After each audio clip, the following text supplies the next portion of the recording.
A gente hoje vai falar um pouquinho aqui nesse momento do Dr. Elisa Explica, tá? A gente vai falar um pouquinho sobre a questão da distribuição digital, uma coisa super importante para todo mundo que atua no mercado musical nesse momento aí, né, de relações exclusivamente pela internet, de trabalho aí dos músicos, da produção, toda voltada para a internet. Bom, primeira coisa é a gente entender quem são os agentes desse mercado, tá? E vamos começar falando então da figura central, que ainda sempre vai ser o autor. O autor juntamente com o artista. Então a gente tem o autor, pessoal, como sendo o compositor, aquela pessoa que compõe, né, as músicas, e aí tanto letra quanto melodia. Essa pessoa continua sendo muito importante porque ela continua recebendo os direitos autorais mesmo nas transmissões digitais. Nós temos aí no mercado digital o chamado streaming, né? O que é o streaming? É a transmissão, é a distribuição das músicas pela internet, né? Ou seja, é uma nova forma de distribuir música no Brasil, né? Em que as pessoas acessam através de diversas plataformas digitais na internet. Então eu tenho ali a figura do autor e o autor continua recebendo seus direitos pelo streaming na internet por meio do ECAD, que é a entidade de arrecadação de direitos autorais que os próprios autores criaram lá na década de 90 para arrecadar direitos autorais em nome deles, ok? Bom, mas a obra, ela não é só uma composição, né? A música, para ela se tornar música, ela é interpretada por uma banda, por um cantor solo, né? Esse cantor e essa banda, eles têm, segundo a lei de direito autoral, o chamado direito conexo. Esse direito conexo é o direito sobre a interpretação artística. E esse cantor, essa banda, dividem esse direito conexo com o produtor fonográfico. Quem é o produtor fonográfico? É a pessoa que organiza aquela obra para aquilo se tornar um fonograma, ou seja, ele ajuda, auxilia, né, acompanha, faz o processo de gravação, de masterização, de mixação, enfim, de mixagem, né, faz todo o processo aí de produção dessa música para ela se tornar um fonograma. O que é um fonograma? É uma obra musical gravada, ok? Então, gravada no formato de áudio ou videofonograma se for no formato de áudio e vídeo, ok? Então, pessoal, essa música, esse streaming que vai circular lá na internet, ele é um fonograma ou um videofonograma. Ele é uma obra musical gravada, que tem o autor, que é o compositor, e tem os titulares de direitos conexos, que são artista-intérprete, né, a banda, o cantor, e produtor fonográfico, que foi a pessoa que gravou esse fonograma, que tem os direitos de produção fonográfica, tá? Esses três direitos, então, do autor, do artista-intérprete, do produtor fonográfico, eles vão ser cobrados pelo ECAD. O ECAD, né, é essa entidade a qual os autores passam a autorização para cobrar em nome dele, tá? Então, o ECAD, ele não é um órgão do governo, né? Não foi o governo que criou o ECAD, foram os próprios autores, lá nos anos 90. Os autores instituíram algumas associações de direitos autorais e criaram um órgão para cobrar os direitos autorais em nome dessas associações. E ele se chama ECAD. Ele já cobrava no meio físico, né, pelos shows, pelas transmissões em sonorização ambiental, né, e já fazia isso e agora ele está fazendo isso também na internet, nas plataformas, junto às plataformas digitais. Então, para receber esses direitos, é muito importante que todas essas pessoas, autor, artista-intérprete, produtor fonográfico, sejam filiados a uma das associações que compõem o ECAD. Né? Então, eu vou citar algumas: AMAR, SBACEN, UBC, SOCIMPRO, tá? Então, esses são exemplos, Abramos, tá? São exemplos de associações musicais que são filiadas ao ECAD. O autor, né, se filia a uma dessas associações e, a partir dali, o ECAD cobra pelas transmissões de streaming na internet e repassa diretamente ao autor ou produtor fonográfico ou titular de direitos conexos que foi ali filiado ao ECAD, tá? Então, esse modelo não é exclusivamente do processo digital, ele já existia, né? E agora ele foi adaptado para o processo digital. Bom, no processo digital, a gente tem também, né, agora, nesse momento digital, um novo ator, digamos assim, nesse cenário, que é o distribuidor digital, ok, pessoal? Quem é o distribuidor? É a empresa que pega esse fonograma e entrega esse fonograma para as plataformas, né? Então, esse distribuidor, ele pode ser a própria plataforma diretamente, tá? Ou ele pode ser uma empresa que faz essa intermediação, que é o mais comum, tá? Então, tem algumas plataformas que aceitam que o dono do fonograma, né, ou seja, o produtor fonográfico, passe diretamente para a plataforma esse fonograma para ele ser ali distribuído. Mas, na maioria das vezes, existe uma empresa que faz essa intermediação, que faz essa ponte entre o dono do fonograma e a plataforma digital, e aí a gente está falando do distribuidor digital, ok? Vocês estão me acompanhando bem, pessoal? Tá dando para poder acompanhar o que eu estou dizendo? A gente estava com alguns problemas técnicos, estou fazendo essa pausinha aqui porque é super importante esse retorno, né? Me digam aí, Léo, Humberto, podemos continuar? Tá dando certo aí? Então vou esperar alguém me sinalizar aqui. Nós estávamos dizendo, né, até esse presente momento, contando aí para vocês sobre os atores aí desse cenário da distribuição digital, tá, gente? Falando aí, já falamos do autor, do produtor fonográfico e do intérprete, do artista intérprete. E agora estamos falando do distribuidor digital, que normalmente é quem faz a ponte, né? Faz a ponte entre os donos do fonograma, né?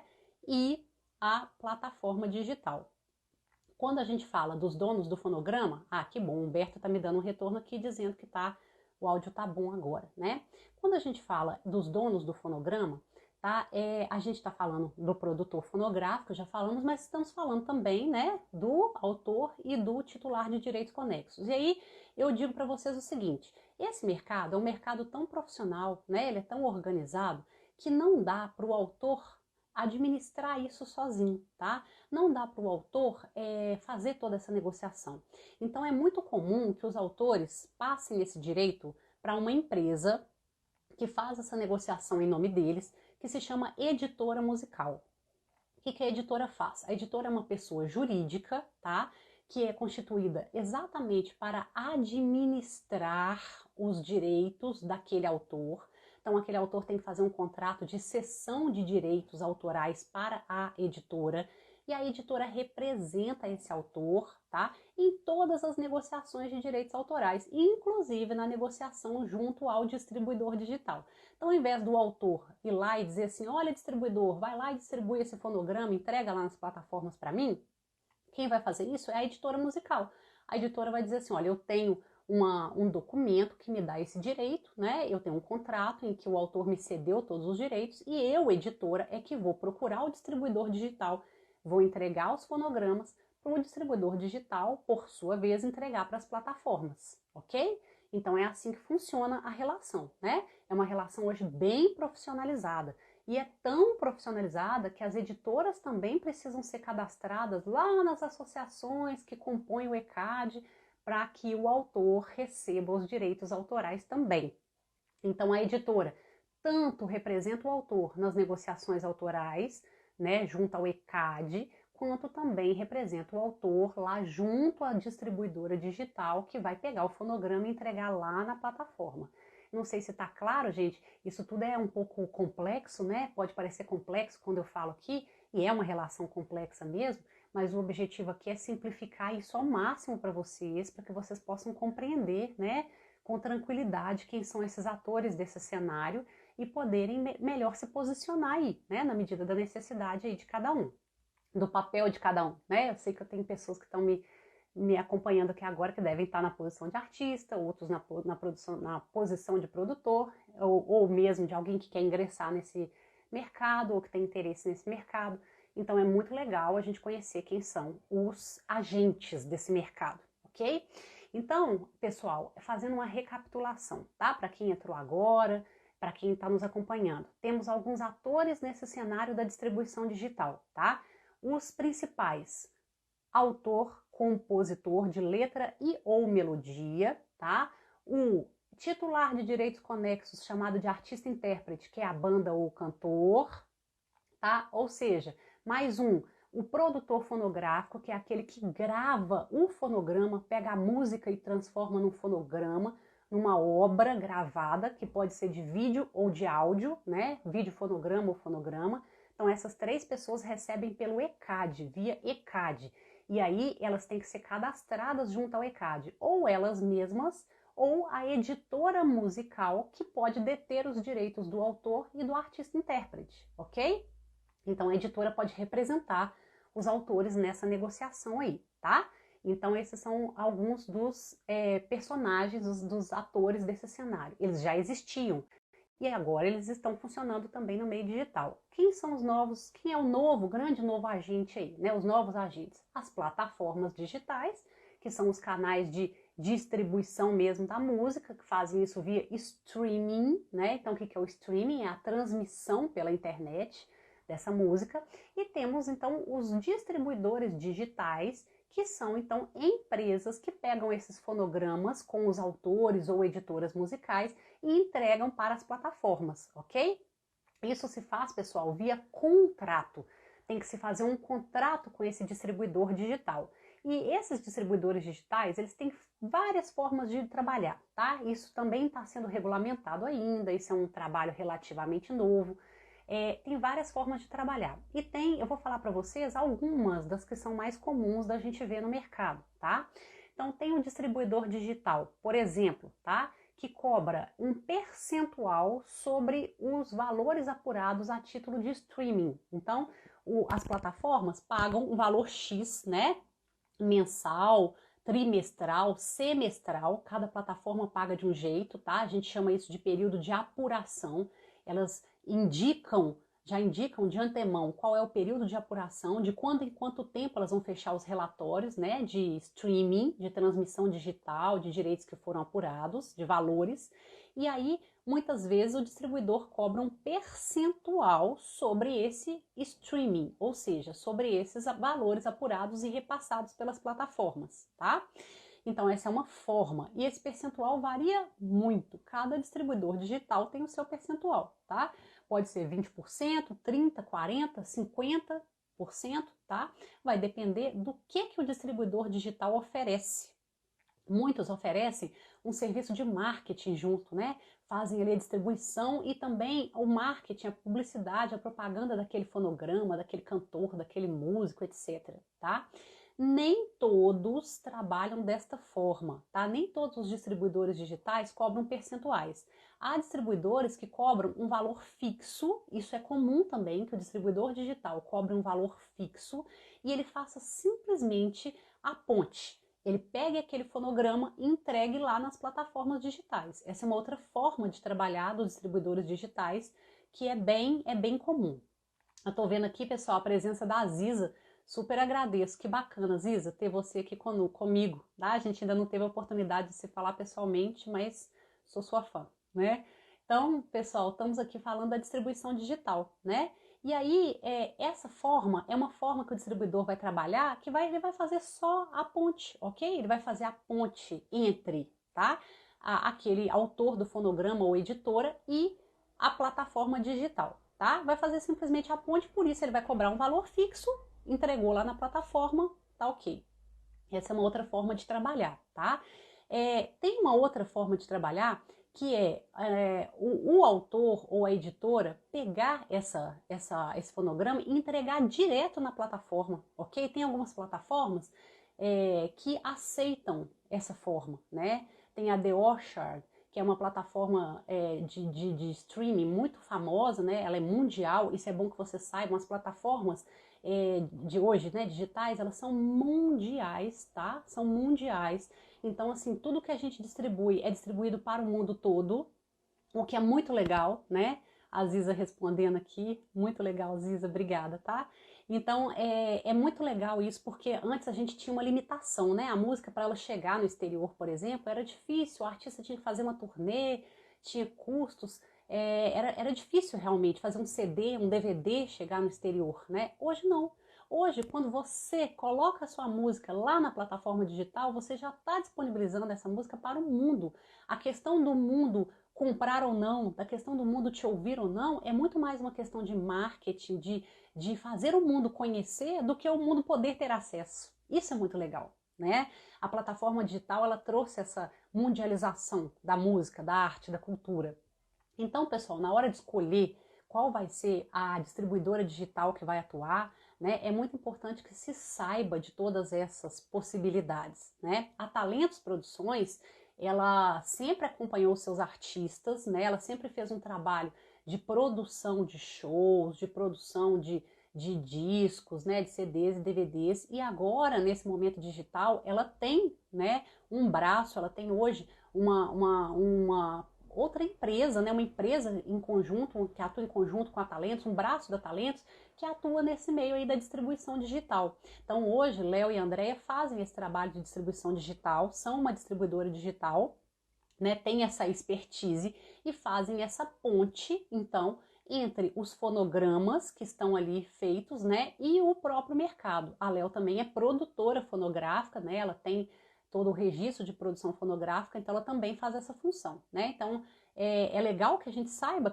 quais são esses papéis e para que cada um deles serve.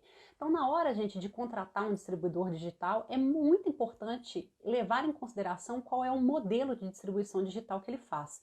Por quê? É importante que além, a meu ver, tá? É importante que além de entregar para o mercado, né, para as plataformas essa obra, que essa empresa também faça um trabalho, sim, de marketing, um trabalho de divulgação, um trabalho de gestão das redes sociais daquele artista, porque é isso que promove o artista, né? Nesse momento que a gente está vivendo, é importante que ela ofereça isso, né? Isso valoriza o trabalho do artista e isso justifica essa divisão percentual de streamings, né? De valores cobrados a título de streaming, que em geral a distribuidora digital faz. Ela assina um contrato em que ela fica com um percentual desse valor de streaming, né? Em função desse trabalho, não só de entrega para as plataformas, mas de gestão. E aí, pessoal, tem uma coisa super importante que é o trabalho de gestão junto às plataformas, tá? Esse eu entendo que é hoje o maior gargalo que existe no direito digital. Ou seja, nós leigos, né? Nós todos, eu vou me incluir também, a gente ainda tem muita dificuldade de entender os relatórios das plataformas. Esses relatórios, eles são feitos por meio de algoritmos. A gente até falou isso ontem, né? Eu e a Léo lá na sala, que foi o vivo que a gente fez lá no YouTube, que hoje as plataformas trabalham com algoritmos, ou seja, elas são robôs, né, sistemas computadorizados, automatizados, que fazem essa gestão dos streams, que contabilizam isso, e eles nos oferecem isso com códigos numéricos absolutamente impossíveis de entender, tá? São relatórios com frações de frações de frações, que você vai somando tudo e aquilo dá um valor final de apuração de streamings naquele período. Então, gente, é muito difícil entender isso. E aí é que entra também um importante papel do distribuidor digital. É papel dele apurar esses relatórios, compreender esses relatórios e simplificar esses relatórios e passar para o artista, né, e para o autor, para que ele entenda o que de fato ele teve de streaming, né, que ele entenda de fato o que se deu ali naquela distribuição digital naquele período.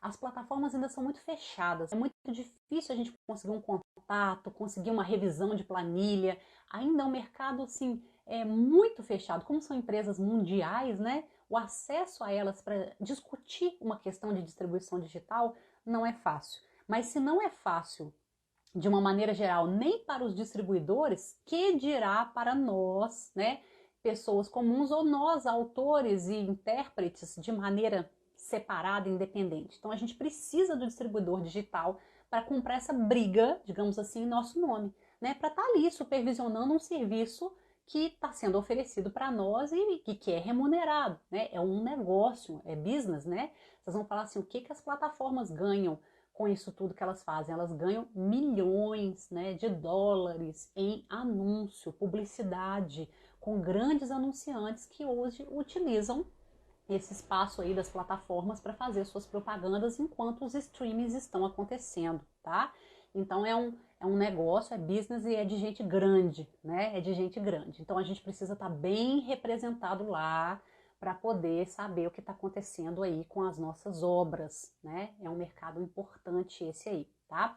Então, pessoal, é muito legal, muito importante a gente estar atento a todos esses atores aí e a gente estar assistido nessa questão da distribuição digital. Uma coisa importante é que ainda existe uma expectativa muito grande acerca dos valores apurados, né? Então, às vezes, o artista me procura e fala assim, nossa, doutora Elisa, eu tenho 1 milhão de seguidores, né? Por que eu estou recebendo só isso de streaming? Por que quando chega o relatório lá para mim, eu estou recebendo só isso de streaming, tá? E aí, o autor, é bom que a gente fale, quando o autor fala isso, ele está se referindo àquele valor que vai ser apurado via distribuidor digital. Não é o valor que ele recebeu do ECAD, tá, gente? Porque o valor que ele recebeu do ECAD é o valor de direitos autorais. Isso daí a plataforma digital mesmo já pega, retém, repassa para o ECAD e o ECAD já paga os autores, tá? E a parte do streaming? Eu vou depender da política daquela plataforma. Cada plataforma tem uma política de remuneração. E muitas, tá?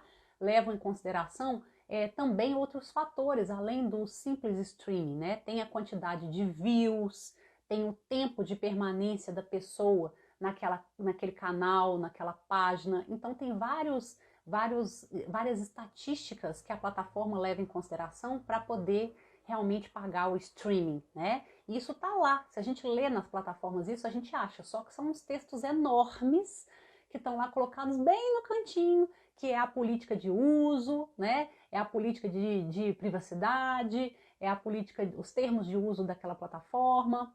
Então é difícil para a gente, né, como leigos, apurar isso, ok? Mas está lá, né? Cada plataforma tem a sua política aí de fazer esse pagamento dos streams, né? Tem a sua política de verificação, né, do alcance daquele artista nos seus streamings. Então é importante que a gente saiba isso também. Mas ainda é um mercado nebuloso, sim, tá, pessoal? As plataformas ainda são muito fechadas. Como o ECAD e era já desde o seu início, né? Isso foi objeto de muitas reclamações dos artistas, que os artistas não entendiam muito bem como o ECAD pagava os direitos autorais e cobrava. O ECAD foi tornando isso mais transparente ao longo do tempo, mas ainda é objeto de muitas críticas. E as plataformas agora estão nesse momento, tá? Estabelecendo as suas políticas, tornando essas políticas mais transparentes aos poucos, né? As empresas distribuidoras digitais também estão se profissionalizando, estão sendo capazes de cobrar e de interpretar cada vez melhor esses relatórios, e nós vamos chegar num momento, num lugar de mais equilíbrio. Eu tenho muita certeza disso.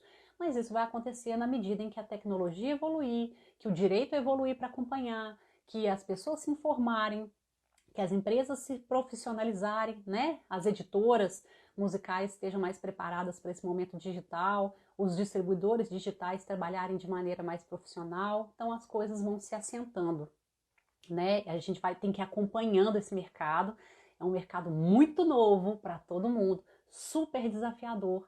Mas eu confesso a vocês que eu amo um desafio, né? Então eu estou achando o máximo estar por dentro, estar acompanhando, estar crescendo junto com os meus artistas que estão comigo nessa jornada aí, né? Eu tenho já um portfólio bacana de muitos artistas que eu acompanho, artistas de todos os tamanhos, né? Digamos assim, em todos os momentos da carreira.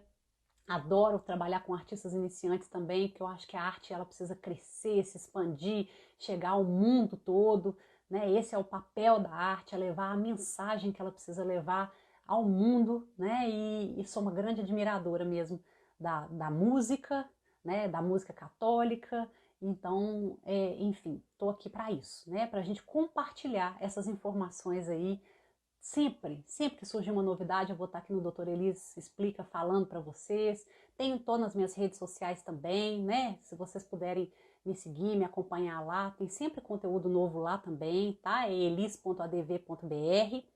E tô sempre aqui com a Talentos Produções, tô sempre aqui no canal da Talentos no Instagram e lá no YouTube também, somos parceiros, né? Eu, Léo, André, a gente forma uma grande equipe aí para poder levar o conhecimento para vocês, tá? Conhecimento atualizado, de ponta, para que a gestão dos direitos aí fique cada vez mais profissional, tá? Hoje falei, não abri espaço para vocês, mas acompanhei aqui os retornos, tá? Os coraçõezinhos aqui, né? Isso me deixa muito feliz saber que a gente está chegando até vocês, né? Se Deus quiser, cada vez com uma melhor qualidade técnica, com maior alcance, né? Porque a mensagem do direito é essa.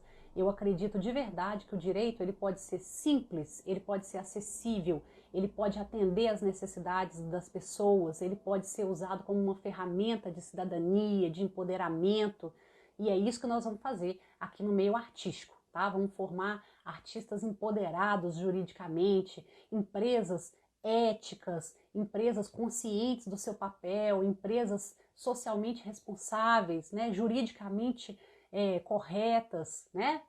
Essa é a ideia do direito prestando serviço aí para a sociedade e para as artes, né? Esse é um papel que eu acho que poucas vezes o direito ainda faz, mas de maneira muito tímida. E essa área do direito autoral está aí para isso, né? E agora aí atualizada ao momento digital. Bom, pessoal, o tempo da nossa live aqui terminou, né? A gente teve custou aí ajeitar tecnicamente no início, mas eu acho que agora foi, né? E quinta-feira que vem nós vamos voltar com mais Doutora Elisa Explica. Acompanhem aqui no canal da Talentos, que a gente sempre anuncia o tema antes, a gente já tem uma agenda aí de temas, né? Tem muita coisa boa para vir aí. E acompanhem com a gente, né? E vamos continuar esse bate-papo lá nos comentários aqui dessa própria live, que vai ficar gravada para vocês. Entrem lá no meu canal, me procurem no direct, me chamem no direct da Talentos também, como vocês preferirem, tá? Não deixem de me acompanhar lá no YouTube também, então eu tô lá, né, no YouTube/ElisADV, simples assim, tá? YouTube/ElisADV. É só entrar no YouTube e procurar, tudo minúsculo, ElisADV, tá? Porque é super legal a gente manter essa ponte aí e ir refinando essa nossa parceria, tá bom? Contem comigo! O Léo tá agradecendo aqui, ó. Muito obrigada, Rubem, Humberto, que estão me ajudando aí nessa empreitada digital, né? E contem comigo, tá? Tô aqui para isso, foi muito bacana, tá? Até quinta-feira que vem, se Deus quiser, e ó, até mais, tá? Empoderamento jurídico sempre, não se esqueçam disso.